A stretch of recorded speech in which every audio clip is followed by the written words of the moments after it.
अस्सलामुअलैकुम। इस मोटी औरत को तो आप जानते ही होंगे, ये अक्सर मुसलमानों के खिलाफ बोलती है। इसका नाम अस्ता माँ है और इसने मुसलमानों और रमज़ान के खिलाफ बोला है। और इसके बाद डॉक्टर जाकिर नायक ने भी इसको दिलचस्प सा जवाब दिया है। वीडियो बहुत ही इंटरेस्टिंग है, आइए साथ में देखते हैं। हिंदू पर किसी को वो नहीं आया कि इतने अच्छे पवित्र नवरात्र चल रहे हैं। हम क्या समझते हैं रमजान को? हमारे लिए रमजान क्या है? हमारे लिए कुछ नहीं है। हमारे लिए हमारे पवित्र मेरी माँ माई के नवरात्रे चल रहे हैं। तो मैं कहना चाहती हूँ कि तुम्हारे मन में ये तो कभी नहीं आया कि नवरात्रों के ऊपर जाके हम इतने बड़े बड़े हमारे मंदिर हैं, मंदिरों में दिन रात कीर्तन हो रहे हैं, भजन हो रहे हैं, हम पुष्प माला कर दे। कोई आके मौलाना ने कहा कि मैं जा रहा हूँ, नवरात्र चल रहे हैं, मैं प्रसाद बांट के आऊंगा, मैं अपनी तरफ से 1 लाख रुपया देकर आऊंगा। किसी ने बोला?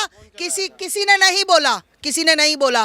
तो आज मैं कहना चाहती हूँ ऐसी मानसिकता वाले लोगों से हिंदुओं बच जाओ। ये तुम भाईचारा, तुम प्रेम, आस्था माँ तो बहुत बड़ा बवाल करती है, आस्था माँ तो लड़ाती है, हिंदू मुस्लिम करती है, और हम भाईचारा, तुम्हारा भाईचारा ये लोग ऐसा निकालेंगे, मैं 50 बार बोलती हूँ कि भाई ये है और चारा हम लोग हैं इनका, और वक्त रहते ये चारा कैसे काटते हैं ये सब तुमको पता है, सारी दुनिया को पता। उसके बाद भी तुम आंखें मूंद लो कबूतर की तरह के बिल्ली ने मुझे नहीं देखा, बिल्ली ने मुझे नहीं देखा, तो तुम्हारा हाल कबूतर जैसा ही होगा। मैं फिर एक बार कहना चाहती हूँ, कंधों से ऊंची छाती नहीं होती, कंधों से ऊंची छाती नहीं होती, हिंदू धर्म से ऊंची कोई जाति नहीं होती।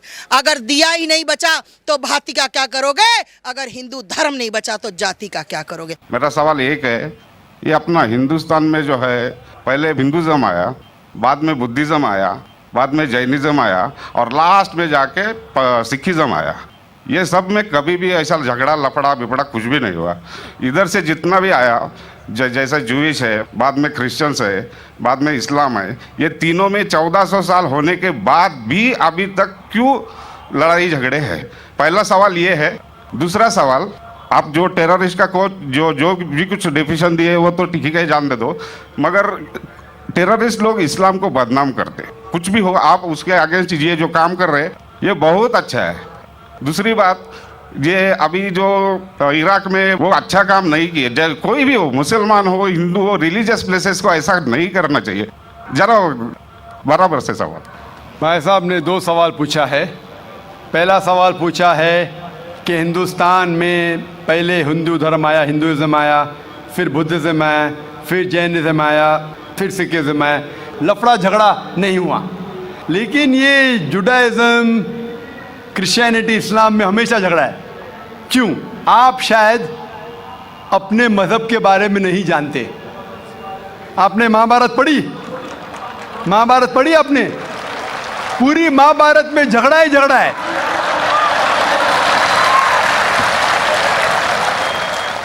बाकी मज़हब के ने अपने आपस में। अगर आप पढ़ते महाभारत, जो एक स्मृति है जो मैं पढ़ चुका हूँ, उसके अंदर कज़न्स, रिश्तेदारों के बीच पांडव 5 और कौरव 100 झगड़ा होता है। महाभारत में झगड़े के बारे में जितने वर्सेस है, कुरान मजीद से कई गुना ज़्यादा। अगर गिनेंगे हम, कुरान मजीद गिनेंगे कितने वर्सेस है, महाभारत में कई ज़्यादा है। और जब आप भगवत गीता पढ़ते हैं, भगवत गीता महाभारत का एक हिस्सा है, 18 चैप्टर्स है। भीष्म पर्व के चैप्टर नंबर 25 to 42 को कहते हैं भगवत गीता। और भगवत गीता सबसे ज़्यादा पढ़ी जाने वाली किताब है हिंदू मज़हब में।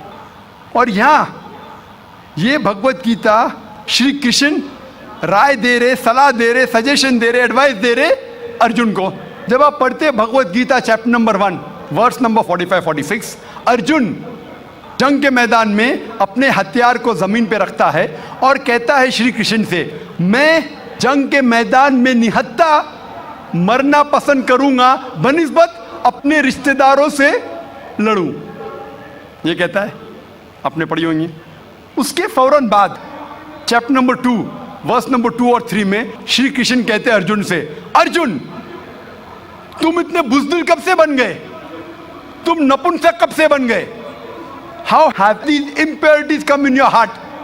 How have you become important? वो कहते हैं कि क्षत्रिय का धर्म है लड़ना। फिर वर्स नंबर 31, 32, 33 में कहते हैं, वो क्षत्रिय खुशनसीब है जिसे लड़ने का मौका मिलता है। अगर आप लड़ेंगे तो आप स्वर्ग में जाएंगे, लड़ेंगे नहीं तो स्वर्ग में नहीं जाएंगे। कौन कहता है?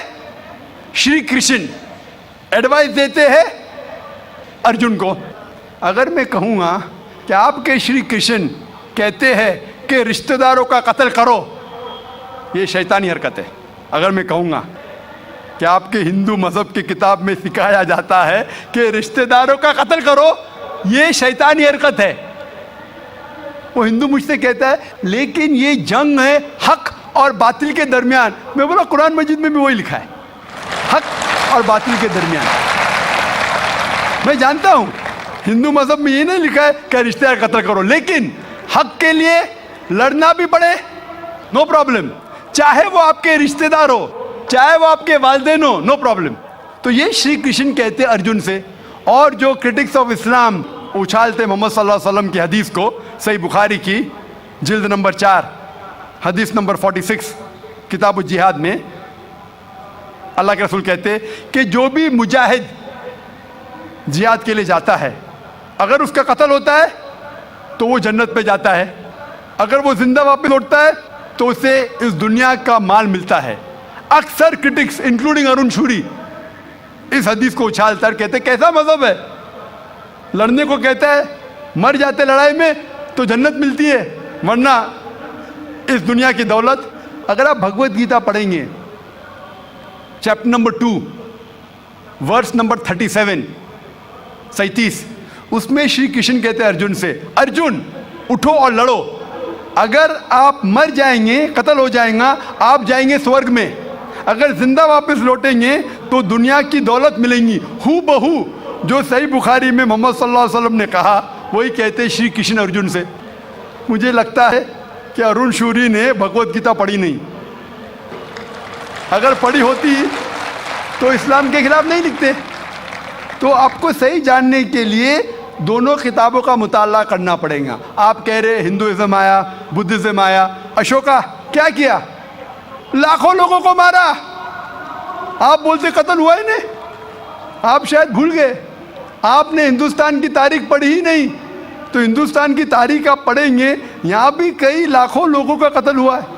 ना ही सिर्फ महाभारत के अंदर लिखा है, आप देखेंगे अशोका फिर वो दुनिया को त्याग करता है और फिर वो संत साधु बन जाता है, लेकिन पहले तो कत्ल किया किसने? तो आप देखेंगे हिस्ट्री में यहाँ भी कत्ल हुआ, जुडाइज्म में भी है, क्रिश्चियनिटी में भी है, इस्लाम में भी है। जहाँ भी आप देखते कुछ जगह जो झगड़ा हुआ, लड़ाई हुई, वो हक और बातिल के दरमियान, सही है। और कई जगह आप देखेंगे मासूम लोगों का कत्ल किया गया। आप जानते हैं in the history of the world, in the name of religion, मजहब के नाम पे जो सबसे ज्यादा कत्ल किए वो क्रूसेडर्स ने, ईसाईयत के नाम पे लाखों लोगों को कत्ल किया, ईसाईयत के नाम पे। अगर आप देखेंगे एक शख्स जिसने सबसे ज्यादा कत्ल किया दुनिया में, कौन है? सबसे ज्यादा कत्ल किसी किया दुनिया में? हिटलर। हिटलर जूस का कत्ल किया, 6 मिलियन, कितने? 60 लाख लोगों का कत्ल किया। मैं ये नहीं कह सकता हूं कि ईसाईयत गलत है। अगर हिटलर ने 60 लाख यहूदी का कत्ल किया, मैं ये नहीं कह सकता हूं कि ईसाईयत और बाइबल ये सिखलाती है।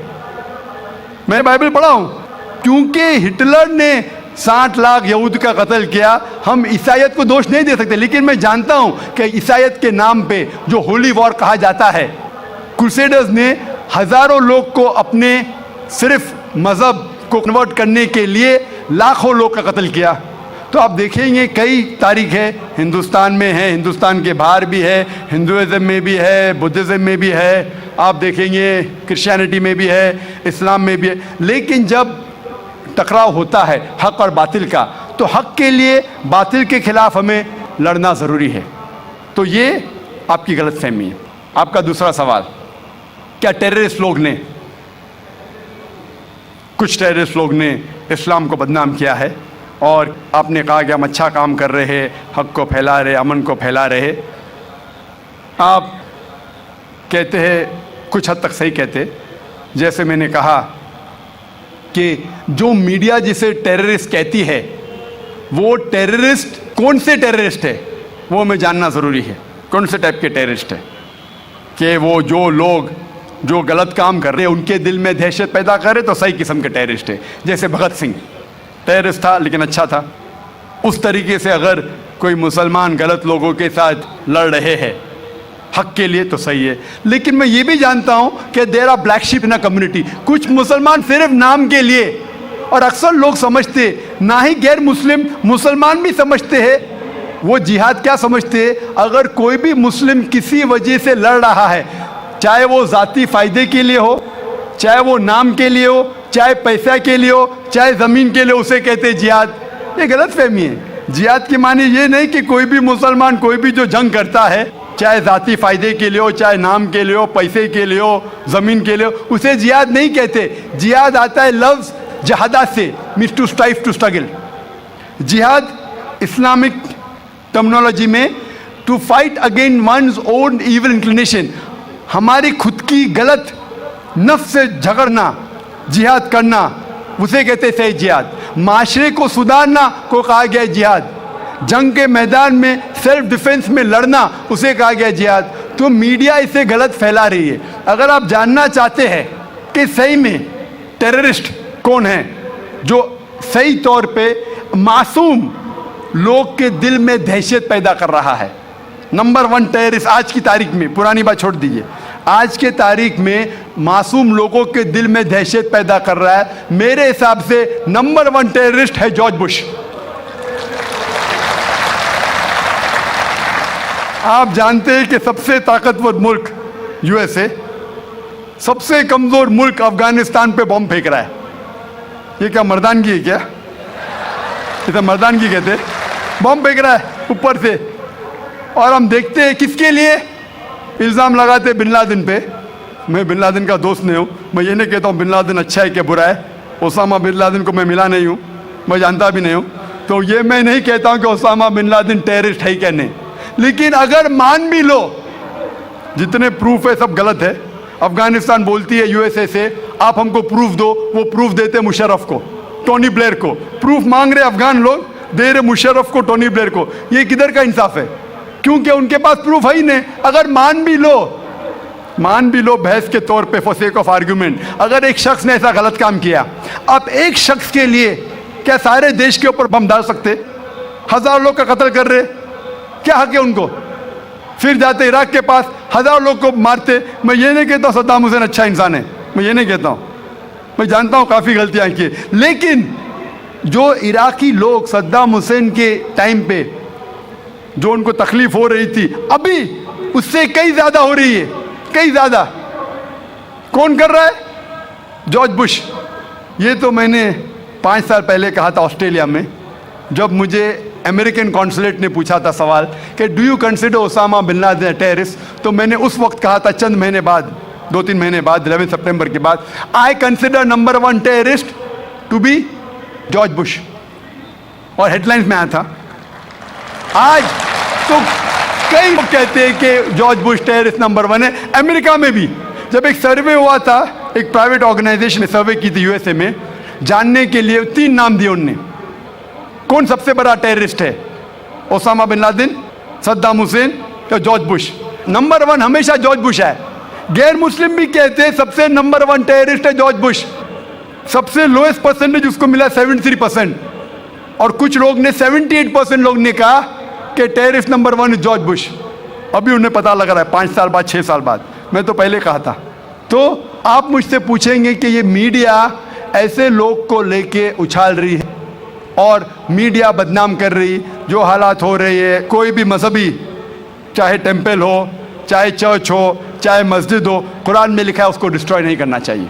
कोई भी, कुरान की आयत है, do not destroy temples, churches, places of worship, गलत है, तो कुरान में भी लिखा है। तो कोई भी शख्स ये करता है, टेम्पल या मस्जिद या मोनेस्ट्रीज या सिनेगॉग्स को तोड़ता है, तो ये इंसानियत के खिलाफ है और कुरान मजीद के खिलाफ भी है। Hope that answers the question.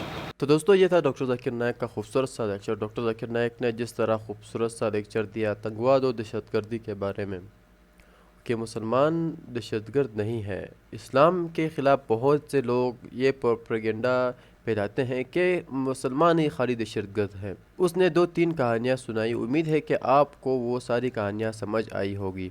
और शुरू में आपने उस अस्तहा माँ का भी वो क्लिप सुना। जिस तरह अभी तक रमज़ान नहीं आया लेकिन फिर भी ये रमज़ान के ख़िलाफ़ बोल रही है। रमज़ान के बारे में इसने बातें की है कि आज तक हमारा कोई पंडित किसी आज तक कोई मुफ्ती हमारे मंदिर नहीं आया और किसी को 1 लाख रुपए नहीं दिए। हमारे पंडित या हमारे सेलिब्रिटी अक्सर मुसलमानों के रमज़ान में दुआएं करते हैं या उसके मस्जिद में जाते हैं, पैसे देते हैं। तो देखो अभी तक रमज़ान नहीं आया और ये उस रमज़ान के ख़िलाफ़ बातें कर रही है। और इसको शायद आप जानते ही होंगे, ये अक्सर मुसलमानों के ख़िलाफ़ बोलती है। मुसलमानों का सुख इससे बर्दाश्त नहीं होता। और शुरू में आपने उस आदमी का भी वो बातें सुने कि उसने कहा कि बहुत से मज़हबों में मिक्सिंग हुई है। वो इस्लाम के बारे में कर रहा था कि सिख में भी हुआ है, क्रिश्चियन में भी हुआ है, इस यहूदियों की किताबों में भी हुआ है, इस्लाम में भी हुआ है। लेकिन डॉक्टर ज़ाकिर ने इसको कहा कि इस्लाम में, कुरान में अभी तक एक मिक्सिंग नहीं आई। लेकिन आप अपने हिंदुज़म की किताबों को देखो, इसमें सारा ही मिक्सिंग है, थोड़ा सा नहीं। ये आए थे 4,000 श्लोक, अभी है ये 18,000 के 20,000 तक श्लोक तक पहुँच गए। 20,000 जो श्लोक 14,000 श्लोक जो लिखे हुए हैं, ये किसने लिखे? यही सारा मिक्सिंग है। डॉक्टर ज़ाकिर नायक ने उसको बहुत ही अच्छा जवाब दिया। उम्मीद है कि आज की वीडियो से आपको कुछ सीखने को मिला होगा। कुछ सीखने को मिला है तो हमारे चैनल को सब्सक्राइब करें और वीडियो को लाइक करना ना भूलिए। मिलते हैं नेक्स्ट वीडियो में, तब तक के लिए अल्लाह हाफिज़। और दोस्तों, हमारी ये वीडियो बनाने का ये मतलब नहीं हम किसी को टारगेट कर रहे या किसी के ख़िलाफ़ बोल रहे। हमारा मतलब ये है कि आपको सही राह समझ आए और सीधा रास्ता नज़र आए, ताकि आप ख़ुद चूज़ करें कि कौन सा रास्ता सही है, कौन सा गलत है। अगर कोई हिंदू भाई इस वीडियो को देख रहा है, मैं उससे गुजारिश करता हूँ कि आप कुरान मजीद को पढ़ें और आप कुरान मजीद से कुछ सीखें, फिर इंशाल्लाह आप इस्लाम के ख़िलाफ़ कभी ना बोलेंगे। अल्लाह हाफिज़।